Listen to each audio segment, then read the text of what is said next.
here today with head athletic trainer Chad Cerullo. Chad, now you're entering your 5th year with the Leatherneck football squad, another fall camp. What do you guys do to get prepared for fall camp? We know what the players go through, we know what the coaches go through, but we know you and your staff, you do a lot as well to get ready for fall camp. Yeah, I mean, fall camp, really, we start planning at the end of the previous school year, just to get ready for supplies and everything that we'll need for August. And then over the summer, just continuing to prepare for camp. A lot of different paperwork needs to be done before all the students get here. And then obviously once camp hits, we're full go into football practice on a daily basis. Typical day out at football camp, how many staffers, including yourself, do you have out there? I have myself, and I have a great graduate assistant athletic trainer, Matt Lewis, who really is my top assistant with me, works with me on a daily basis. And then I have 10 great athletic training students that are undergraduate students here at WIU in the athletic training program, and it's part of their classwork, part of their clinical experience to get their athletic training education, to come and work football camp with me and have a great opportunity to learn about athletic training and Division I football. Well, certainly a lot of great hands-on experience, because it never fails. Whatever group, for instance, the wide receivers, defensive linemen, you name it, you've always got somebody there at that position just in case. Absolutely. Football is probably just the best athletic training experience anybody's going to get, just because you're dealing with all types of, the number of guys, different body types, all different types of injuries. Really run the whole gamut of health issues when you're dealing with football. And then, the students get experience on a daily basis of really getting assigned to a group, kind of sticking with them the whole day and really being in charge of them. And they're the first ones there if when the athletes need something. Now we're getting ready to start two-a-days tomorrow. Walk us through on what a typical two-a-day is for you. Sure. Probably a typical two-a-day will start around approximately 6 a.m. We'll come in. We always like to do a treatment session before practice starts around 8:30.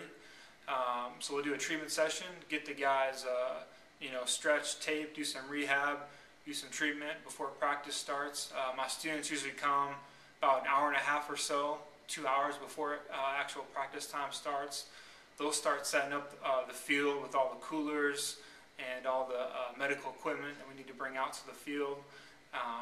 Normal practice time will probably be from about 8:30 to 11:15 or so. And then, post-practice, we're usually in there at least an hour or so post-practice, doing injury evaluations, just getting guys ice and things like that. You might have a quick break for lunch, 30 or 45 minutes, and then probably have another afternoon treatment session again for the guys that are hurt and injured. And then Coach Mark has done a great job this year with the schedule. Our second practice isn't going to be right in the middle of the day. It's going to be later in the evening, so it's going to give some guys some more time for rest, some more treatments. And then we'll probably start pre-practice around 3:30.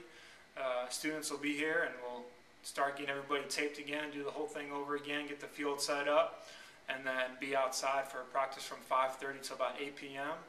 And then head in, do the same thing all over again, get the guys iced down and do some injury evaluations, and probably be out of here, 9:30 or so, and then there's always paperwork to do, so have that as well. Now, we've had quite a few days here recently where the heat index has been in triple digits.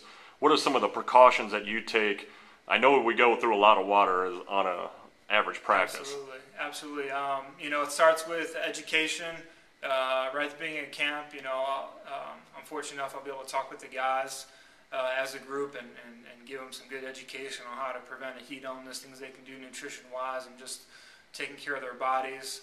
And then the students do a great job of really pushing the water on the guys. On a daily basis, we'll go through, actually in about 2.5 hours of practice, we'll go through at least 200 gallons of water. So that's quite a bit.